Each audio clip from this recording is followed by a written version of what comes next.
જય ગૌ માતા, જય ઠાકોરજી, ધનરાજ પ્રાકૃતિક ફાર્મ, નારાયણભાઈ વસરા, ગુજરાત, રાજકોટ, ઉપલેટા। આજે આપણે એવા મિત્રો સાથે મળવા ગયા। આમ તો અમે અવારનવાર ફોન ઉપર વાત કરતા હોય, પણ સારું ખાવું હોય તો કાં ખેડૂતના ખેતર સુધી જવું પડે અને કાં એની સાથે સહલગ્ન રહી એના અપડેટ મેળવી અને કાં એની પાસેથી માલ મગાવવો પડે। તો મહેશભાઈને તુવેર ને એવું બધું પકવે તો આપણે બીજી બધી તો વસ્તુ તો એડજસ્ટ થઈ જતી હોય, તો તુવેર આપણે ગમે ત્યાંથી આપણે લઈ જ લેતા। તો મહેશભાઈનો આ વર્ષે આગ્રહ તો તમે મારી તુવેર લઈ જાઓ। તો પછી આમ તો છેટું ઘણું થાય છે મારે, પણ મેં કીધું હાલો કાંઈ વાંધો નહીં, આવું અને તુવેર આખી જ લઈ જવાની છે ને ઘરે પછી ઘરનાઓને ખબર પડે મહેનત કેવી થાય અને સારી વસ્તુ ખાવી હોય તો કેવી રીતે થાય। 100% આપણે એ તુવેર ને આ તુવેર બજારમાંથી મળે એ તુવેર અને આ તુવેર, અને એમાં ખાસ કરીને ઓર્ગેનિક તુવેર છે, એટલે આપણે રાંધીએ તુવેર અને એમાં ટેસ્ટમાં ફેર પડે ને પડે। તો હું આજે અહીંયા તુવેર લેવા આવ્યો છું અને એ આજે કોલસાનો ચારકોલ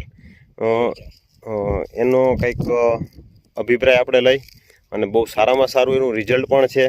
તો એને આ વર્ષે અખતરો કર્યો છે અને આવ્યા પછી કોલસો એના 2 ફ્રૂટના ઝાડવા છે, એમાં પણ નાખ્યા એક જ વેરાયટીના 2 ફ્રૂટ છે અને એક જ છે, પણ એકમાં એ સીધો નાખેલો છે અને એકમાં નથી આપેલો, એટલે બેમાં ડિફરન્સ મને દેખાણો, પણ મને એને એમ કીધું કે વેરાયટી 2 એક જ છે। તો ચાલો આપણે એમનો આપણે અભિપ્રાય લઈ અને પછી આપણે ચર્ચા કરીએ। મારું નામ છે મહેશભાઈ પરસોત્તમભાઈ ગઢિયા, ગામ રાજપરા, તાલુકો જામકંડોરણા, જિલ્લો રાજકોટ, વિશ્વાસ ઓર્ગેનિક ફાર્મ। આજે મેં નવો અખતરો કરવાનો છે। આ જે બાયોચાર કીએ કોલસો આવે, બાવળિયો કોલસો, એને બાયોચાર કીએ। વડોદરાના એક દેવેન્દ્રભાઈ પટેલ છે, એમને મને કીધું કે બાયોચાર તમે અનુભવ કરો। પછી મગાવ્યો ત્યારે મારે 2 જામફળીના છોડ છે એની ઉપર જ મેં આવતા હોય તો અખતરો કરી લીધો હતો। એક છોડમાં ફરક છે ને એકમાં નહીં। હવે આમાં ગાયનું છાણ ખાતર વેરવાનું છે। પેલા તમે આમાં બીજું કંઈક અત્યારે નાખેલું છે? આમાં નાખેલું છે છાશ નાખેલી છે, એટલે આ કોલસામાં તમે લઈ આવીને ડાયરેક્ટ સીધો પેલા કોલસાને પોળો કરી અને સૂકવી નાખ્યો અને એમાં છાશ નાખી જાવ છો? હવે જેમ હુકાતો જાય ને કોલસો, એટલે આમ આ રીતે તમે ઉપર ખુલ્લો કરી જાવ અને નીચે નાખીને પાછા છાશ નાખી જાવ। અને છાશ નાખ્યા પછી બધો કોલસો પાછો હુકાઈ જાય। હા, એક વખત કોલસો હુકાઈ જાય પછી એને છાણિયું ખાતર જો આગળ પડ્યું છે, હા એ તો એમાં પડ્યું છે, અને એરંડીનો ફોડ અને લીંબોડીનો ક્રશ ત્રણેય મિક્સિંગ કરી અને પછી ખેતરમાં વાવી દે। એટલે આની ભેજ ક્ષમતા જળવાઈ રહે। જે સૂક્ષ્મ જીવાણુ હોય, જ્યારે આ અમારી જમીન છે એ પાણી વગરની જમીન છે, ઉનાળે પાણી ન હોય કે ભેજ ન હોય, તો જે સૂક્ષ્મ જીવાણુ છે આ કોલસોમાં એનું ઘર બનાવી છે। એટલે વર્ષો વર્ષ આમાંથી આપણે જીવાણુ ડેવલપ ન કરવાનું। મેન હેતુ દેવેન્દ્રભાઈ પટેલનું એવું કેવું છે કે જે તમારા સૂક્ષ્મ જીવાણુ છે, ઉનાળે આપણે ખેતી કરીએ તો ભેજ તો છે ને, તો એ સૂક્ષ્મ જીવાણુ રીએ કે નો રીએ એટલે મરી જાય, એટલે એના માટેનો આ કોલસો એનો ઉત્તમ ઉપાય છે કે એની અંદર એ સૂક્ષ્મ અવસ્થામાં પડ્યા બાયોચારકોલ। તો અને આ પછી આ જેમ જેમ ઓલું થતો જાય એમ ફૂટતો જાય, આ જેમ અને પાવડર સ્વરૂપ થતો જાય, જો આ ભીનો છે, હા આ છાસ વાળું છે, એ વજનદાર થાય ને ઉપલો છે હરવો થઈ ગયો, અને આમાં સૂક્ષ્મ જીવાણુ મરે નહીં।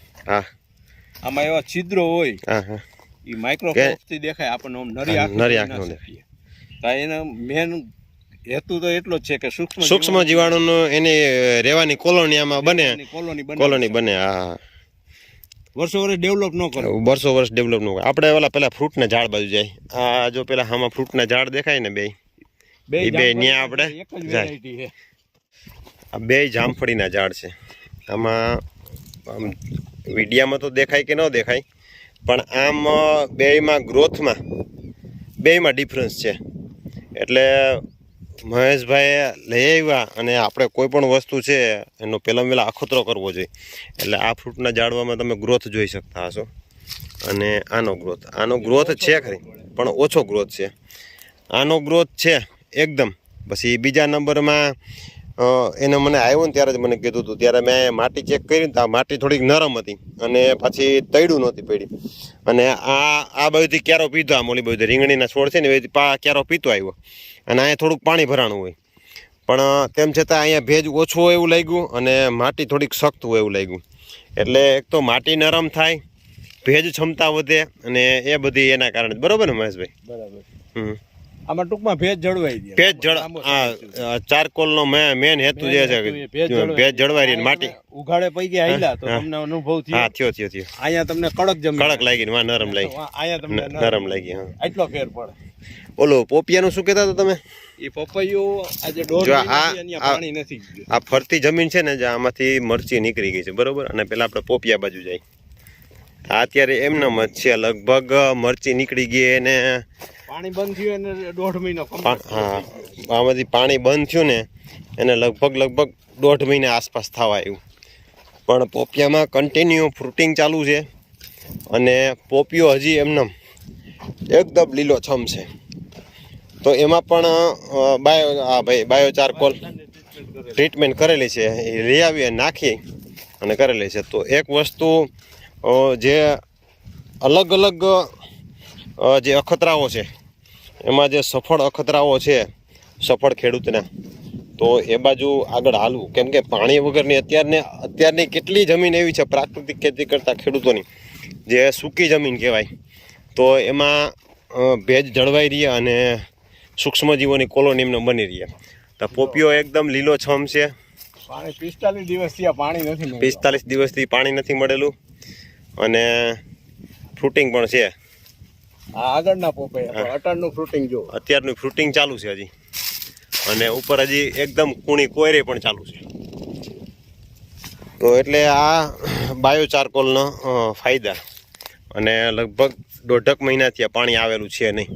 અને બીજું આજુબાજુમાં રોટાવેટર રહેલો ઝાડનો કોઈ પણ નિયમ છે, 12 વાગે જ્યાં છાંયો પડે ત્યાં એના તંતુ મૂળ હોય.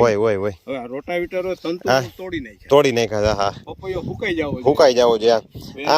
આ બાજુમાં ખાલી એમ કહી તો હાલે 1.5 ફૂટ ખાલી ફરતું રાઉન્ડ છે. હા 1.5 ફૂટ રાઉન્ડ છે ફરતી, 1.5 ફૂટ રાઉન્ડ ફરતી અને ખેડ થઈ ગઈ છે. આમ વૈજ્ઞાનિક ઢબે જોઈને આપણે કે ભાઈ એનો જ્યાં 12 વાગે જેનો છાંયો પડતો હોય ત્યાં લગી એને હોય, તો અત્યારે લગભગ 11 વાગવા આવ્યા છે. તો આપણે એમ જોઈએ તો 2.5-3 ફૂટ લગી તાના ફરતી કોર તણ તો મળવા જ જોઈએ. પણ તેમ છતાં આને હજી જે ખેડ ને આ તેમ થયું તો કોઈ જાતની હજી એને નુકસાની છે નહીં, અને તેમ છતાંય પણ એકદમ લીલોછમ છે પોપિયો, અને ફ્રૂટિંગ પણ કન્ટિન્યુ ચાલુ જ છે. તો બાયો ચારકોલના આવા સરસ મજાના ફાયદા પણ છે. જે સૂકા જમીનની વિસ્તારવાળા હોય તો એવો આ પ્રયોગ કરવો જોઈએ. અને મહેશભાઈ તમારા નંબર આપી દો, જેથી કરીને કોઈ ખેડૂત મિત્રો છે તમારો સંપર્ક કરી અને આગળ વિસ્તૃત માહિતી જોતી હોય તો એ લઈ શકે. મારું નામ મહેશભાઈ, મારા મોબાઈલ નંબર છે 9737754505. પાછા એકવાર કહી દો. મારું નામ મહેશભાઈ ગઢિયા, મારા મોબાઈલ નંબર છે 9737754505. તમારે બાયો ચારકોલ વિશે તમારે કોઈ પણ પ્રકારની માહિતી જોતી હોય તો મહેશભાઈનો કોન્ટેક કરજો, અને મહેશભાઈ સાથે વાતચીત કરી અને એના વિશે આગળ વિસ્તૃત વાત કરી લેજો.